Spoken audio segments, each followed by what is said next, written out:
Liturgical Year of Don Prosper Guéranger, November 6th, the sixth day within the Octave of All Saints. Thou art my portion, O Lord, Alleluia. In the land of the living, Alleluia, Alleluia. Bring forth my soul out of prison to confess to thy name in the land of the living, Alleluia, Alleluia. Glory and honor be to the Father, and to the Son, and to the Holy Ghost, world without end. Amen. In the land of the living, Alleluia, Alleluia.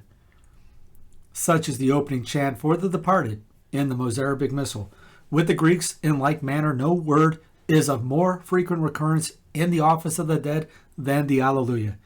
Moreover, both Greece and Spain are but observing what was once a general practice throughout the Church.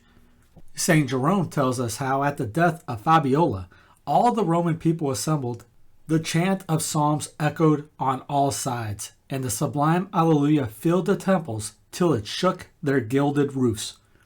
2 centuries later, the story of Radagon's funeral, written by her daughter Boidonivia, proves that, if submissive tears were not forbidden to the survivors and might at times even flow abundantly, the custom in Gaul was nevertheless the same as that of Rome.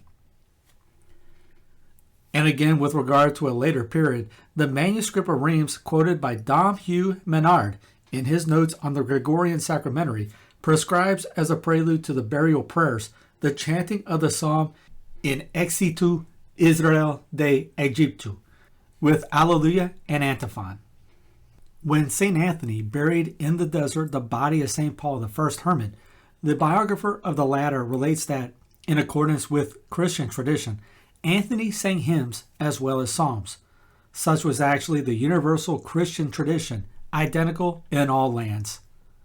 St. John Chrysostom remarks the same fact and explains it thus: Tell me, are they not conquerors, the dead, whom we carry in procession with shining torches and the singing of hymns?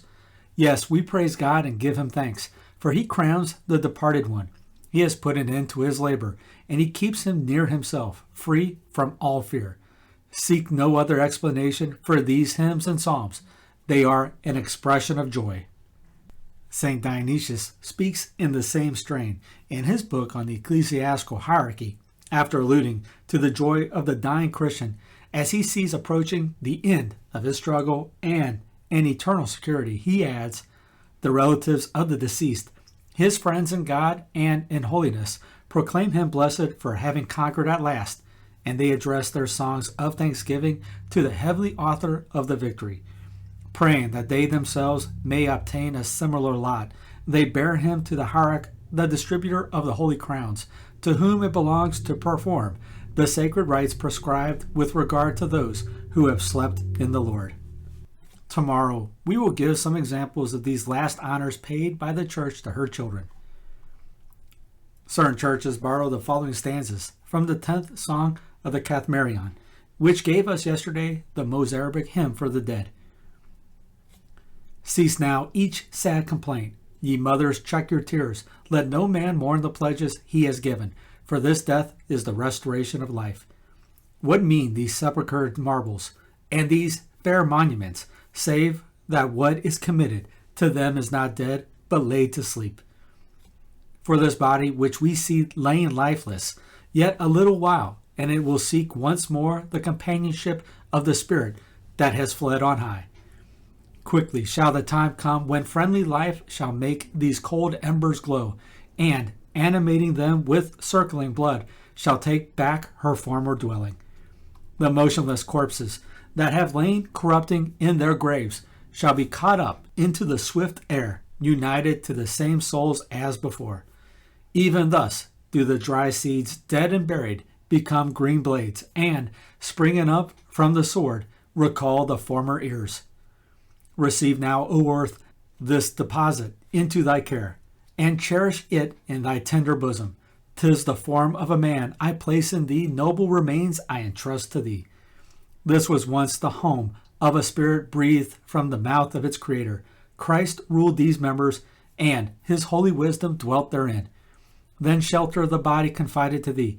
He who made it will not forget it, but will ask back the gifts he had given and the likeness of his own countenance. Soon the promised time will come when God shall fulfill all hope. Then thou must needs open thy bosom and restore this form, such as I give it thee. The following response story is the last of the third nocturne in the short Office of the Dead per annum. After it, we give an ancient prayer found in the Ambrosian Rite and appropriated to deceased benefactors and relatives. The response story: Deliver me, O Lord, from the ways of hell, who has broken the brazen gates and has visited hell and has given light to them, that they might behold thee, who were in the pains of darkness, crying and saying, Thou art come, O our Redeemer, who were in the pains of darkness. Grant them eternal rest, O Lord, and let perpetual light shine on them, who were in the pains of darkness. The prayer: O God, the life of the living, the hope of the dying, the salvation of all that trust in thee, mercifully grant that the souls of thy servants and handmaids, delivered from the darkness of our mortality, may rejoice with thy saints in perpetual light.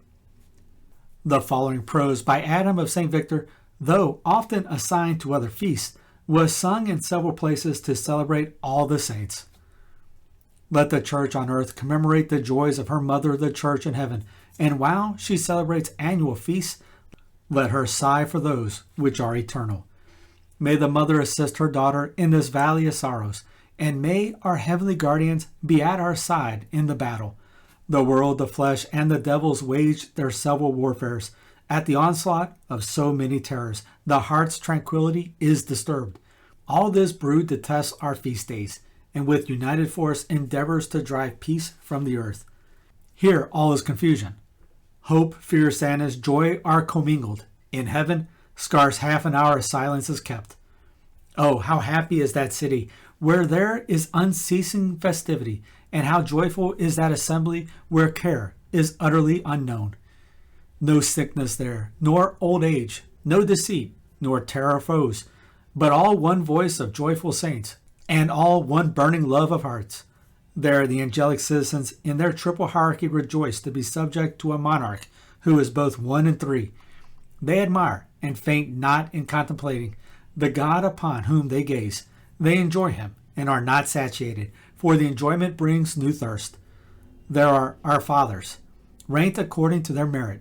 All darkness is now dispelled, and in God's light they see light.